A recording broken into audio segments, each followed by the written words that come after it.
और बीजेपी बिहार विधानसभा चुनाव को लेकर पहली सूची जारी कर सकती है। आज दिल्ली में चुनाव समिति की कल बैठक हुई। इस दौरान उम्मीदवारों के नामों पर सीट शेयरिंग पर चर्चा हुई थी। दिल्ली में पीएम मोदी की अगुवाई में करीब 2.5 घंटे तक बीजेपी केंद्रीय चुनाव समिति की बैठक हुई। इस मीटिंग में बीजेपी कोटे की सभी 101 सीटों पर उम्मीदवारों के नाम पर चर्चा हुई। ज्यादातर उम्मीदवारों के नाम पर केंद्रीय चुनाव समिति ने मुहर लगा दी। इसके बाद अब केंद्रीय चुनाव समिति की कोई और बैठक नहीं होगी। बैठक में पीएम मोदी ने कहा कि बिहार में एनडीए के लिए जन समर्थन साफ नजर आ रहा है। उन्होंने कहा कि बिहार में एनडीए की सरकार बनेगी। सीईसी के बैठक के बाद पीएम मोदी की अमित शाह और जेपी नड्डा के साथ अलग से 1 घंटे बैठक चली। और वहीं बिहार चुनाव को लेकर एनडीए के बीच जो सीट शेयरिंग फॉर्मूला है वो तय हो गया है, जहां जेडीयू और बीजेपी बराबर चुनाव लड़ेंगे। वहीं चिराग पासवान की बात करें और तमाम जो एनडीए घटक दल हैं उनके लिए भी सीटें तय कर दी गई। दिल्ली में चली मैराथन मीटिंग के बाद एनडीए में सीट शेयरिंग का फाइनल फॉर्मूला तय हो गया है। अब यह तस्वीर साफ हो गई है कि गठबंधन में कौन सी पार्टी कितनी सीटों पर चुनाव लड़ेगी। बीजेपी और जेडीयू 101 सीट पर चुनाव लड़ेगी। चिराग पासवान की पार्टी एलजेपीआर को 29 सीटें दी गई, जबकि उपेंद्र कुशवाहा और जीतन राम मांझी की पार्टी को 6 सीटें दी गई है। औपचारिक घोषणा जेडीयू के कार्यकारी अध्यक्ष संजय कुमार झा, उप मुख्यमंत्री और बीजेपी नेता सम्राट चौधरी, केंद्रीय मंत्री चिराग पासवान और सांसद उपेंद्र कुशवाहा ने एक्स के जरिए की। और एनडीए में सीट बंटवारे का ऐलान हो चुका है, लेकिन महागठबंधन में अब भी पेच फंसा हुआ है। आज तेजस्वी यादव की राहुल और मल्लिकार्जुन से मुलाकात हो सकती है।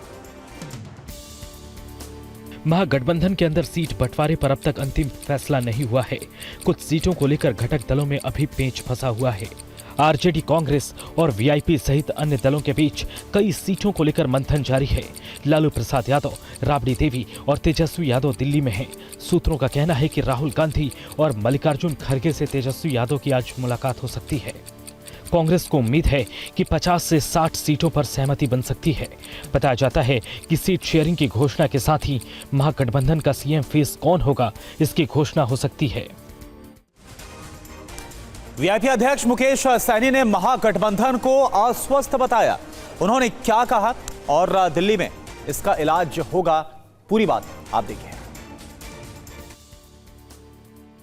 सीट बंटवारे में देरी से नाराज चल रहे विकासशील इंसान पार्टी के प्रमुख मुकेश सहनी ने कहा कि महागठबंधन अस्वस्थ है। आप जो कह रहे हैं वो थोड़ा सा सही है। महागठबंधन थोड़ा सा अस्वस्थ हुआ है तो दिल्ली जा रहे हैं और आपको पता है कि सब डॉक्टर दिल्ली में है तो वहाँ पे बेहतर उपचार हो जाएगा। मुकेश सहनी के इस बयान से साफ है कि महागठबंधन में सब कुछ ठीक नहीं चल रहा। हालांकि उन्होंने दिल्ली जाने का कारण राजनीतिक डॉक्टरों से इलाज बताया। अब देखना होगा कि दिल्ली में सही इलाज हो पाता है या नहीं। मधुआ विधानसभा पहुंचे तेज प्रताप यादव ने लोगों से मुलाकात की। तेज प्रताप ने कहा कि यहां के विधायक ने कुछ भी विकास नहीं किया।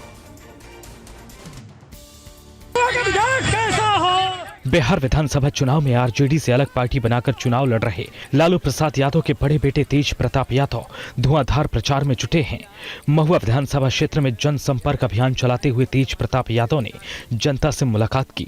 तेज प्रताप यादव ने कहा कि यहाँ के विधायक ने विकास का काम नहीं किया।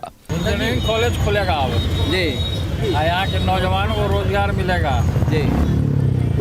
सही एक्सीडेंट होता है, लोग मर जा रहा है। गांधी चौक